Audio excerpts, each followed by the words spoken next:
Hello, welcome to Team Performance Coaching. My name is David Hopper, and I'm here today with the youngest female mayor in all of the United States, Tara Campbell. 25 years old? I'm 26 now, but I was 25 when I became mayor. Okay, tell me, let's just start with that. What was that like? Surreal. It was, it's been honestly the greatest honor of my life because Yorba Linda is my hometown. And so to be mayor of your hometown and give back to the community that has really raised me has just been the biggest blessing. So you just told me that you're no longer mayor. Right. Because it's only a 1 year term. What is that? I don't even understand. How is that only 1 year term? So most cities in Orange County do it that way. So like Yorba Linda, Placentia, Brea, La Habra, just to name a few, we all do it the same way in that you have a different mayor every year. And the 5 council members elect who the mayor will be for the next year. So back in December 2018, they elected me to be mayor for 2019. So. And then do you go back to the council? I go back to being a councilwoman, yeah. So still around. Yeah, how long do you do that part? So I was elected in 2016 to a 4-year term. So I will be up in 2020. I'm running for re-election. So my term was 4 years. Can you go back to mayor after a year, or how does? Technically I could. Okay. Yeah, so it's always every year up for grabs among the 5 council members. How does that work? So they just talk about it? Or is there an election?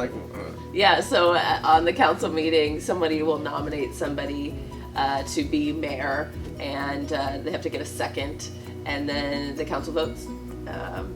To see Can they vote the same person every year if they wanted to? They could, but Yorba Linda has been a city for 52 years, and it's never happened 2 years in a row. But has someone gone off and then back on? Oh yeah. Oh, there's been people who have been mayor multiple times. Yeah. Interesting. Yeah. Just not 2 years consecutively. So, okay. So youngest mayor. Yeah. Tell me about that.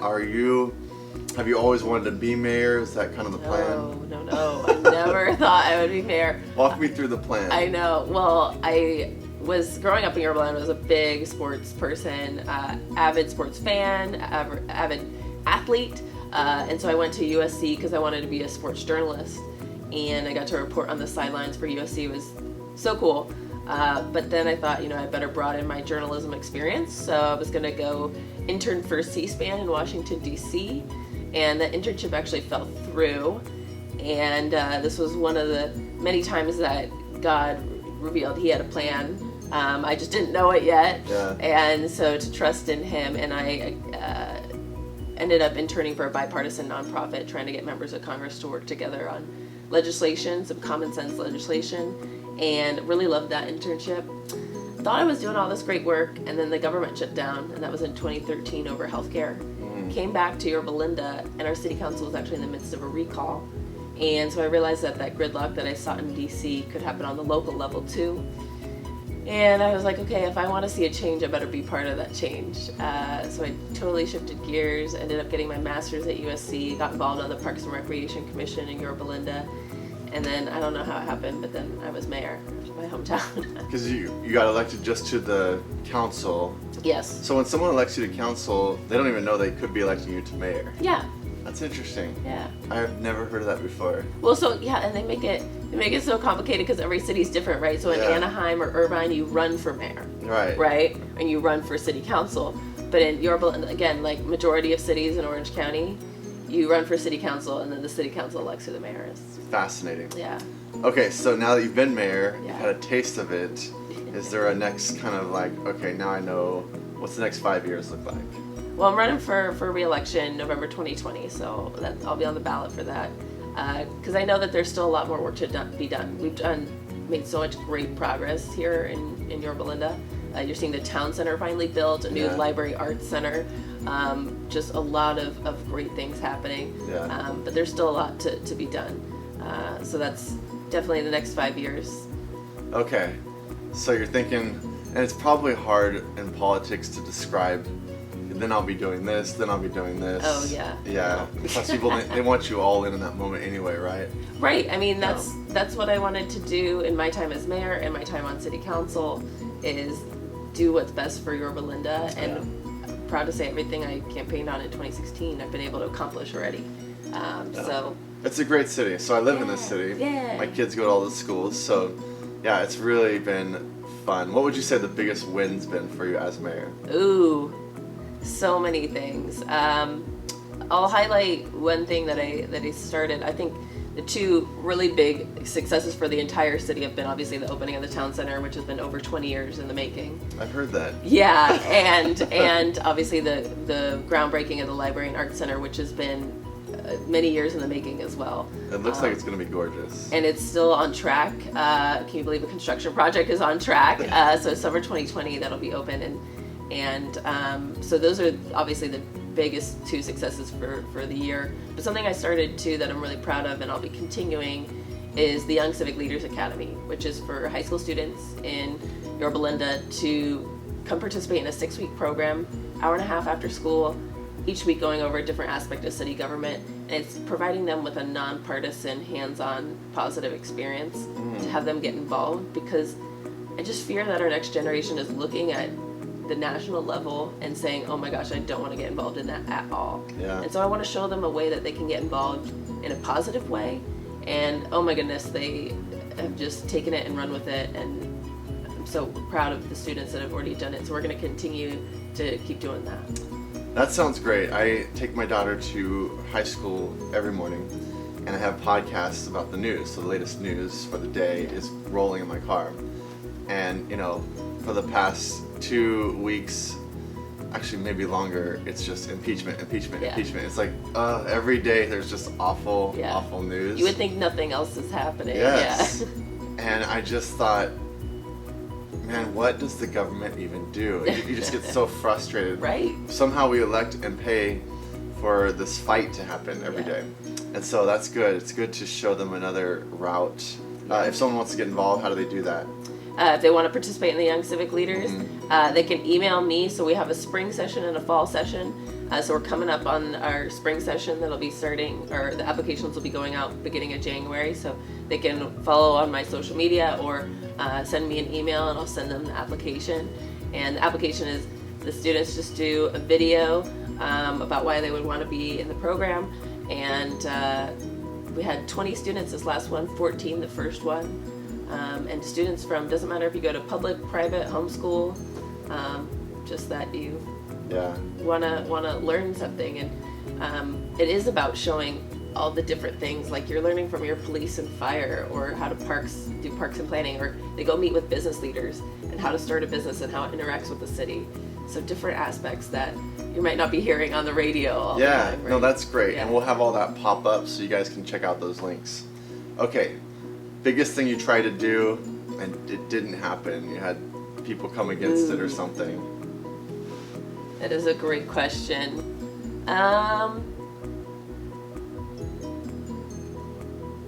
There wasn't too much. Honestly, we did accomplish a lot that we set out to do.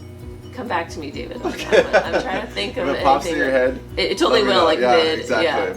Okay, so one of the reasons I wanted to interview was over the last year, you have been visiting churches. Yeah. How many churches have you visited? About 30. So 30 churches all in Yorba Linda. Yeah. First question, having 30 churches in one city, is that a good thing? I know you lose taxes from that, right? But is that good or bad? It's great. Okay. It's great. I think that's what's made Yorba Linda, it's a major part of what's made Yorba Linda the city it is today. Clearly, faith is important to our community. I mean, if you drive down Yorba Linda Boulevard, you will see a church next to a synagogue, next to, a temple. Like, it's just the greatest thing, I think, to see that our community is largely faith-based. Yeah. And because when I went and visited all these too, you realize all the philanthropy that's also coming out of these churches and places of worship. Mm-hmm. You're seeing a lot of charity and a lot of giving back, and I was really proud to see that. There was just an article that came out that said church attendance is down by, I think it was like 30%. And then it said outside charitable giving is down this massive amount as well. And somehow, if you are connected to a church, it makes you also someone who gives in outside charities and vice versa, which I found fascinating because I don't think people realize that just by going to church, you actually are someone who gives beyond into the city, into all the different programs, not just that church building, which most people probably think, they just throw their money away at those churches, not realizing the benefit to a society. Are there some other benefits that you have seen Yorba Linda receive because of these churches? Well, I think the first one that comes to mind, and especially tying in with this past year, is we started Love Yorba Linda, which is first citywide service day, and where it was kind of led by Church of Grace, but we had a bunch of churches, St. Martin's, some folks from Friends, we had the LDS community out there. You had a bunch of different faiths come together to complete 13 projects across the city, over 300 volunteers, and this was our first year, and we're going to keep doing it. So just that alone. And then you see all of the things that they're doing, like Friends Church, the boxes of love, that they're giving boxes of love for it was foster care, right? Foster care youth that covers not just Orange County, but beyond the Orange County. I mean, to see all that and to know that also when I visited all these places of worship, people will drive any distance to come to here in Yorba Linda, to be with that community, to have that connection with their faith. Oh my goodness, people, I can't tell you, drove from San Diego, San Bernardino, hours and hours every week. What commonalities, because you mentioned a lot of different types of churches or practices of churches, what commonalities did you see across the board? I saw, I think, a love of their faith. That was definitely a commonality. And again, I think that the strength of a connection to their community. You saw a camaraderie of people, right? So there was a lot of fellowship that happened beyond how they worshiped, beyond that. But I was very impressed to see that people, again, would travel all these distances to come here, that it's not just Yorba Linda residents who are coming to this church or that place of worship, but that there's something to be said for once you found that relationship with God, once you found that faith, that you will go great distances. Yeah, it becomes like home. Yeah. So you love your community. Yeah. And you love your home, your friends, all of that stuff. What did you notice in the differences? Because you're talking about a lot of different ways of practicing faith. And so what was the major differences you noticed? Of course there's differences in a lot, none of them were the same, right? No two places were the same. Because I say places of worship because I was beyond just, Christianity. It was beyond different religions, right? So I saw, for example, when I went to the Buddhist temple, how many languages it was translated into.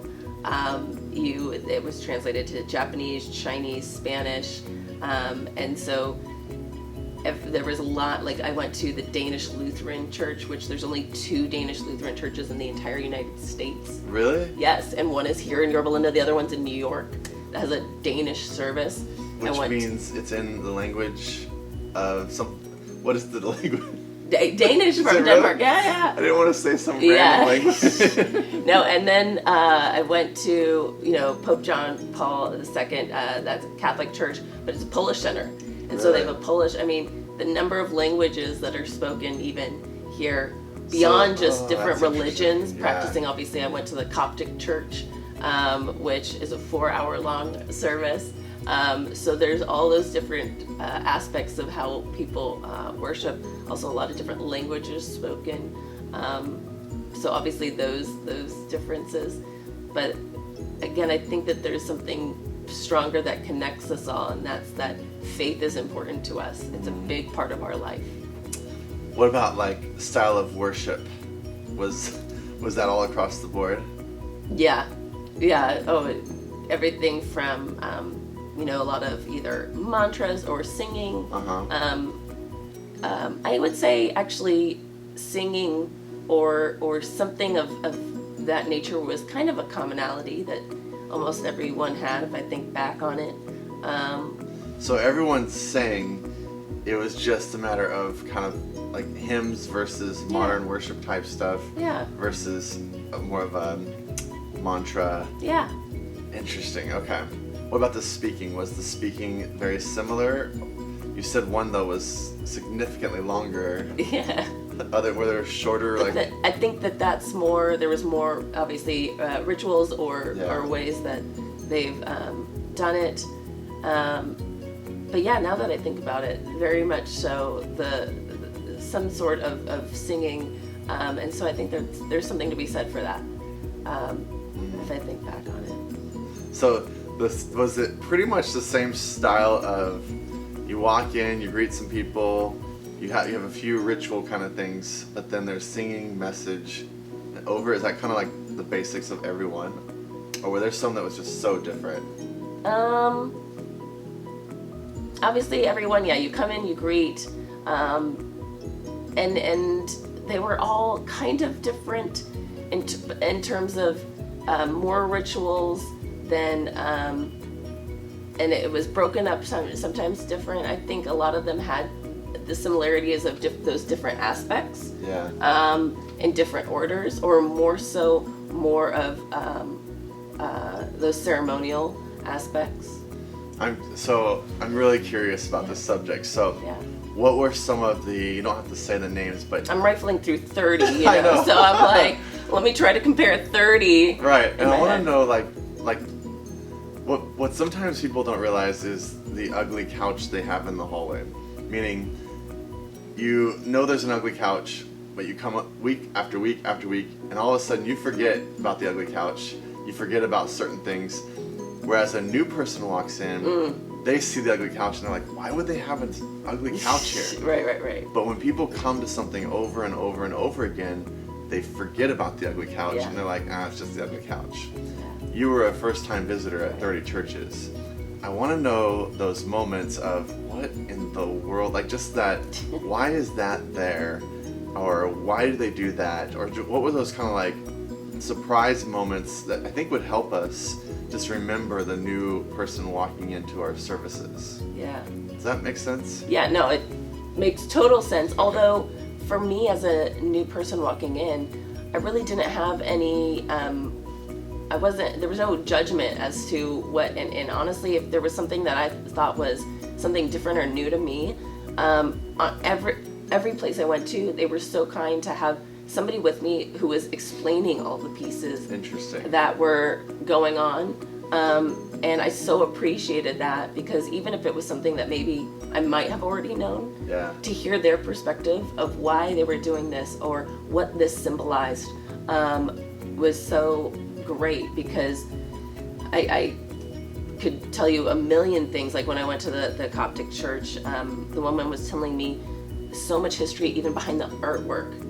that was up, or when I went to the Romanian church, which is Agape OC over on Rose, which their service, I had to put in headphones to be translated into English, but they were explaining to me all the different aspects, and their service is about 2 hours. So I never went in thinking anything was, because I didn't know that it was, respectful of their religion, and they got to really explain to me what everything symbolized, and everything meant something, and it's similar to almost every church or every place of worship. You know what you really are hitting on? If we all treated our visitors as if it was the mayor coming into our services, that would really be a massive shift for, I think, a lot of churches, because that's a great point. You take someone out, it's a new person, and you're like explaining everything about your place. If we just did that, that would probably be really big. Or even remember, so when I went to Canyon, so I think you guys, it was like your youth camp that happened at something, right? And so the backdrop was, do you remember? It was like a castle. Yeah. And so somebody's explaining to me why. See, if I had walked in and thought, why is there a castle? Why is there a castle? It was, your guys' youth camp, and that makes total sense. I mean, my church, I go to St. Martin's, we do. I was a camp counselor at my at that camp, and so if somebody walked in on that, they'd be like, "What? What does that mean?" Yeah. But to have somebody explain all of it, it made total sense. That's huge. Okay. Yeah, so you hit on the great point there. You didn't say anything that was like the ugly couch. So what was like? There really weren't any ugly couches. That's because you're too kind. There really wasn't. You're way too kind. All right, so let's do this. Best first impression. Like this church stood out, not like it's a competition, but just this was just so amazing. Just so we have like what someone notices. Oh man, that's you probably had a lot of moments. There were honestly every single one was so eye-opening. I think they were honestly all incredibly beautiful in their own way. All of them were eye-opening. I think the Buddhist temple was incredibly eye-opening. What was eye-opening about that? I don't know if you've ever gone. It's a huge campus on Bass and Cherry. I also went to their Harmony Festival. So they have beautiful, just gardens and all that kind of stuff. But when you go in and to see people again translated into 4 different languages, I think that was, and I believe it was a birthday celebration at that one as well. That one was incredible. The Coptic church was incredible as well. What was incredible about it? Just the history and the history. To experience all these was pretty incredible. I'm also blown away that everyone was so welcoming. I was able to visit all of them. No one said, "No, you aren't welcome." I came here to Friends for the 107th birthday, and to see the magnitude of people who come here is incredible. And then I finished it by going to my home parish of St. Martin's. Okay. Which it was a packed mass, and it was very special for me to feel like obviously coming home. Yeah. I grew up here, and so that's the parish that I grew up at. I could tell you a story about each and every one, though. I mean, when I went to the Agape, they gave me a Romanian flag. I went to you can any of them have been so incredible. Again, I'm like rifling through all 30. It sounds like the most. I think the takeaway for this kind of leadership podcast is just treating people so well when they come, and greeting them and showing them around what it is you're trying to accomplish. Like why are you doing this? Yeah. That's what people are doing for you. Yeah. And we need to do that for everyone. You hit it right on the head. Yeah. When I went to the Islamic Center, I mean, they had so many people came up and greeted me after that. I think, if we all did that for any newcomer coming to any place of worship or coming to any your new organization, whatever it may be, to make them feel welcome. Was there any pushback as a mayor, as a political person going to churches, or I know this is more of a conservative area, but was there any pushback at all about all the church visits? No. Okay. I'm honestly so, I was even surprised at how many people loved that I was doing it. I never got any negative feedback. If anything, and people from any different faith were so excited that I was visiting all of them.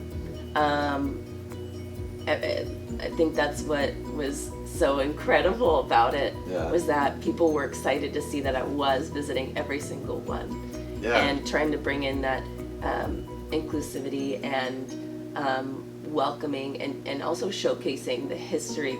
I remember when I posted that I went to the Danish Lutheran one, and that there was only 2 in the whole United States, and one was here in Yorba Linda. Everyone was like, "What? That's awesome!" And so people started to follow. And when I would run into people at the grocery store, they're like, "Oh, what church are you going to today?" Like, I kid you not. So it became a really cool journey. I could see that, because when people visit a church, it's so dramatically different, because they have gone to, usually we call it church shopping. They usually have gone to like several before they've gotten to yours. Yeah. And so they say they're shopping, and they're basically trying to find something wrong with the one that they're going to, because they're like, well, this one was kind of like this, and this one had this sort of thing, and this one. So they're trying to find the one. but they go into it from the very beginning going, all right, what's wrong with this place? And then judging it from that sort of perspective, saying, okay, can I deal with what I don't like versus what I do like based on the last 5, and then find the one. Yeah. It's kind of whereas you were going with complete eyes wide open, I'm here just because I want to experience Right. the best of everything that Yorba Linda has to offer. Right. So it's very interesting, just the way that we're approaching church matters. Yeah. And if we will approach it the way you did, people will get excited because we're actually loving this community and everything that's in it. If you were to say one thing to all the churches in our community now that you've visited them, Yeah. and now that your mayorship is over, what's the one thing you would say, all right, churches, this is what I want you to know? Well, keep up the great work. You guys, I think every single one I went to was essentially also thanking them because they do so much. Yeah, I can't tell you, there's not a single one that I went to that wasn't doing something beyond their church, something for the community. Every single one was, and so to thank them for that, but also to be engaged also in Yorba Linda. I think we often do a lot of philanthropy and charity beyond Yorba Linda, but there are needs of people in our community here, and so doing that as well. But yeah, they are very much a part of the fabric of Yorba Linda, and we're very proud of it. Yes, thank you, Tara. This has been Team Performance Coaching, and thank you for watching, and we'll see you next time.